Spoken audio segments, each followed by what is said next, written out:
You know, obviously an odd game. You know, 12-2 run to start the game, a 22-2 run to end the game. I thought we came out a little sloppy, had 6 turnovers in the first 6 minutes, but the good news is we only had 4 the remaining 34 minutes, which was good. I thought we were good on the glass again, especially late during that run. Last 10 minutes of the game, we got 14 out of 30 back in the game, which is almost 50% on the offensive backboard, which is great. Thought we were really active there.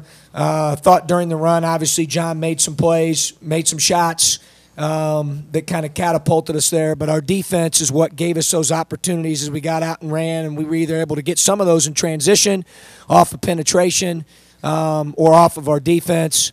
You know, I thought we were active on the backboard. I want to credit them. They held the ball. I told Tracy after the game, you know, they had not done that in any of their tapes. They had tried to press Indiana, and that was like 100-72. And, you know, we prepared for full court pressure for 2 or 3 days. But, you know, you got to be ready. You know, regardless of what tempo, what style, what opponent, home, away. We talked to our guys about being unconditional a lot. These two would tell you that, and we had to adjust, you know, tonight to that. So all in all, you know, I'm proud of the guys, the way that we were able to grow and improve as a team throughout the homestand to get to 5-0. And now we get a chance to go on the road here quite a bit, with the first one being on Tuesday. I'm looking forward to traveling with them and the challenge of, you know, continuing to work with them and help them get better and grow and improve, and it'll be a good opportunity for us. You know, I know our guys will be excited to play on Tuesday night. Questions for the players? Joe, last year you had a 10-0 run against Georgia Tech in that game and got things going. John did the same thing tonight. How was it to watch him do that, having gone through it yourself? Man, it's great that he did that. We definitely needed it at that point in the game. He kind of turned the switch on and hit a couple threes. Tip dunk was crazy. I think that really gave us a boost in the second half. So it was great that he did it. John, a lot of people probably sitting there saying, why didn't he play more at Illinois State? Was it something that you changed? I mean, how has it changed this year for you? I don't really know. It's just, you know, different coaches, different system, things like that. So, I mean, these coaches obviously just play a little bit differently, which I fit into a little bit better than what system they have over there. So, I mean, that's just about it. What was this like for you? I mean, 2 games in a row where you're hitting most of your shots, 19 points. What's this experience like? I mean, it's great. I mean, you know, at this level, this stage, you know, being able to do that. But, I mean, it's one of those things that the coaches have been talking about it, you know, ever since I got on campus, things like that. That's why they were recruiting me whenever I left over there, and it's what they've been talking to me about every day, going out there, taking the open ones. You know, don't pass up shots, things like that. So I mean, it's just been a work in progress that just kind of accumulated up to what it's been. John and Joe, why have you guys been able to be so good on the glass so far this season? I mean, just going every time. It's tough to get offensive rebounds. I mean, going every time to get maybe 4, that helps the team out a lot. And I think we've done a really good job of that. The coach has really been on us to get on the glass. I think we're both pretty athletic. We can get tip balls out even if we don't grab them.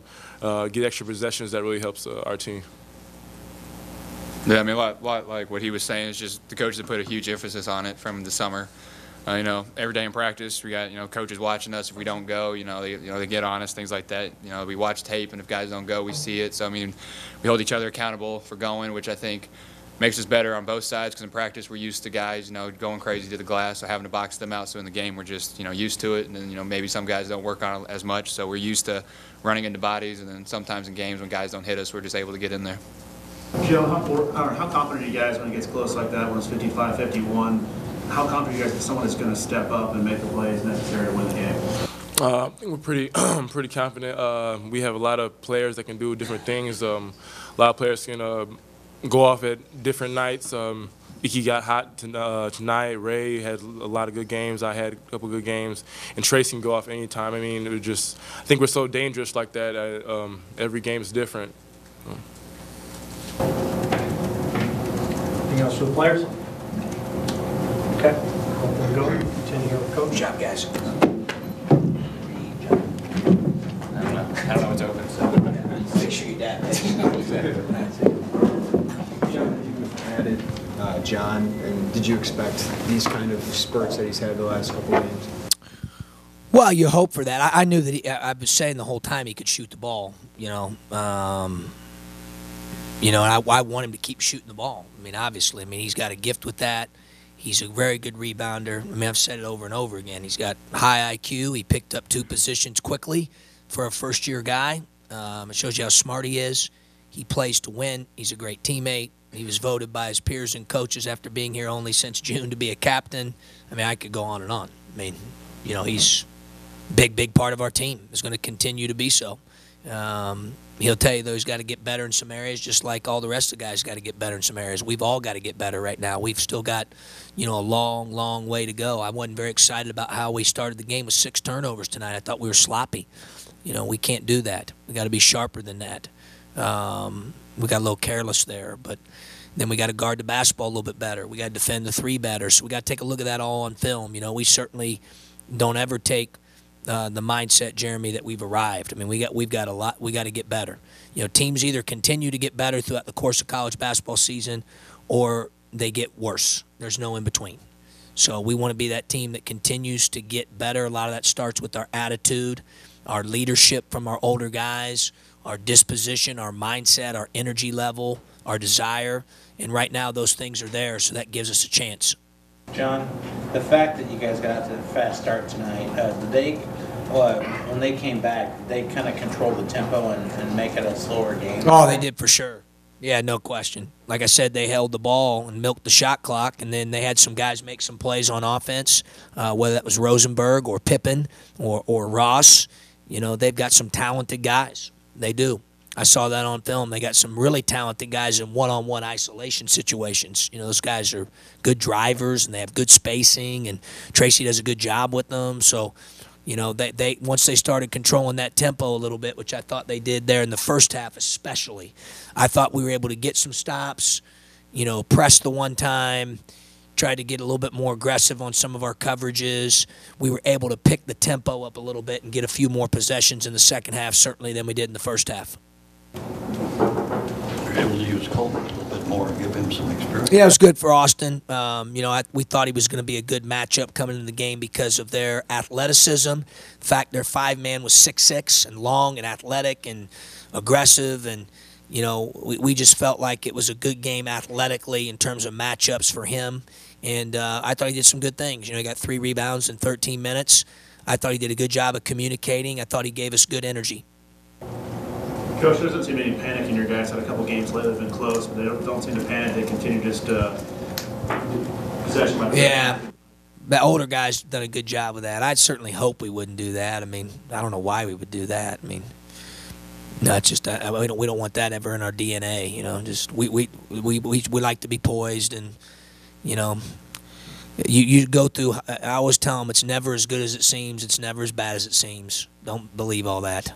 Stay somewhere in the middle and stay grounded. And we take that disposition in practice. We take that disposition all the time with them.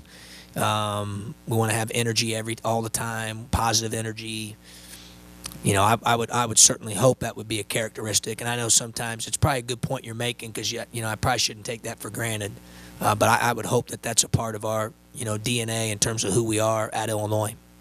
How important is it that somebody who's a newcomer, to like Ekey has sort of struck a blow for, validated kind of everything you said in the preseason, that for each player there are going to be opportunities, they're all going to be earned, it's fluid, but the more you're buying into doing everything, the better it can be for you. And, so if somebody has turned out to really excel early on. Yeah, no question, Steve. I think he's obviously, even defensively, you guys obviously don't have the luxury of seeing the grade out sheet, but right now he's on pace to have the highest defensive grade out of any of the players in the 2 years I've been here. That's pretty amazing. He's only been here since June. You got to really know what you're doing, and he's, and you're right. It's great. It validates what we talk about in practice, what we grade out. That's why I always say players play players. I like all of them. We got great guys, but at the end of the day, players earn that. And I think you're right. I think he's certainly earned it, not just because he's making shots. That's great, and obviously it's a great thing for us and for him, and he's really good at it, so we want him to, continue to take open shots. But he does so many other things defensively and rebounding that show up on film, that you can't put a price tag on those, and it certainly has really helped our team thus far. Coach Groce, did you anticipate that out of John when he came in, that he was going to be able to do all those different things? You really don't know until you coach a guy. I mean, I'd like to say I did. I knew this. I knew that he was a really good athlete vertically. I knew he was a great guy, and I knew he could shoot the cover off the ball. Those things I knew. But until you coach him every day, you start to, it's hard to appreciate the intangibles that he brings to the table. His knowledge of a scouting report, his ability to learn two positions, his IQ, being in the right spot, executing a game plan, all those things that he does. You really don't know that until you actually coach a guy consistently. And, those things have been a huge asset for our team. What's the key for, Ray and John have played really well here so far. What's the key for them to continue that as they go up against some BCS and then Big to be humble. Jeremy, I think, to be humble. You've got to be humble and hungry. Those guys still got to get a lot better. Our team has to get better. We can't stay the same. That's one of the, I think, if you look at our teams in the past, we've been fortunate, however you want to call it. We've always kind of played our best in that particular season, usually late, especially on the defensive end and the rebounding end. And we still want to be on a mission to do that, And everybody has to have that mindset that, we're not good enough yet. We got a long way to go. And as long as we have that mindset, like I said earlier, I think we'll have a chance to continue to improve. John, about John Ekey's positioning and defensive posture. I was talking to Melvin Nunn the other day about what Kendrick needs to do to get more on the floor. He's a coach himself.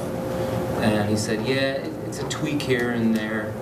What does Kendrick have to do to get more playing time? Well, I don't think it was necessarily anything Kendrick's done over the last week or so. I see him getting better. But, obviously Rice, Bertrand, and Ekey have played well. Ekey plays on the perimeter some for us in addition to the four. Joe plays obviously the three. Ray plays the two. Jalen Tate's played well. I don't think it's necessarily something like, hey, Kendrick's at fault. I've seen Kendrick get better, and we're going to need Kendrick moving forward. His opportunity's coming. John, you played 5 home games. What do you learn now about your team when you're on the road? Well, I think we've one of the questions about poise. I think I've been able to figure out, hey, we got pretty good poise, which is a great attribute for a team to have. I like our rebounding. Obviously, we've talked a lot about the rebounding, and our guys have done a good job there. I think we've moved the ball well, and I think overall we've defended well. Tonight again, I wasn't crazy about how we guarded the bounce at times, and then we didn't guard three-point shooters very well. So we'll have to take a look at that. But all in all, I thought we've made a lot of strides defensively.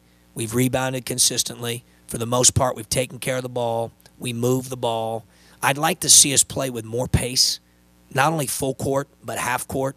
Sometimes we stand. I don't like that. It drives me crazy. We need to move bodies, move the ball, play with more pace. When you play against as much zone as we have and changing defenses, sometimes it's tempting to be stagnant, and we can't use that as an excuse. We've got to have player and ball movement regardless of what defense is being played. Coach, with the rebounding, how much of that is effort on your guys' part to go get the ball? Well, a lot of it's effort. A lot of it. And those guys have pursued it. Paris coaches our rebounding. It's an important area. He's done a great job with it, emphasizing it and charting it, and holding guys accountable toward that area, in that area, and but a lot of it's effort. For Joe to get whatever he got tonight, 3 or 4. What do you get? DB 3, and Nana gets 4, and John gets 3. You basically have to go every time to do that. When the offensive rebounding stats come out in league play, you look, usually the top 3 or 4 rebounders in any league average 3 offensive rebounds a game. To get those 3, you have to go every time. Some guys aren't wired that way. I think a lot of it is effort, and a lot of it is knack. I think Joe has a knack for the ball. John has a knack for tipping balls. Nana has a knack for getting to the glass. You know, Ray got one tonight. We'll take a look at why, but Ray has gotten 2 or 3 in games here a lot recently. You know, so I think a lot of it's effort. A lot of it is, you know, a gift or a nose for the ball. We identified pretty quickly in the summer that we had a gift in that area collectively as a team, and, you know, we're going to continue to emphasize it. Well, tomorrow will be about taking a look at the film from tonight, figuring out what we need to do to improve, getting a lift in tomorrow, cleaning some things up, big cleanup day. We'll start our prep for UNLV tomorrow as well. Tomorrow will be a big cerebral day. Sunday we'll really get after it. You know, Monday we'll get after it as well, but it'll be a shorter practice. And then Tuesday we'll lace them up. Yes, Coach. Thanks, guys.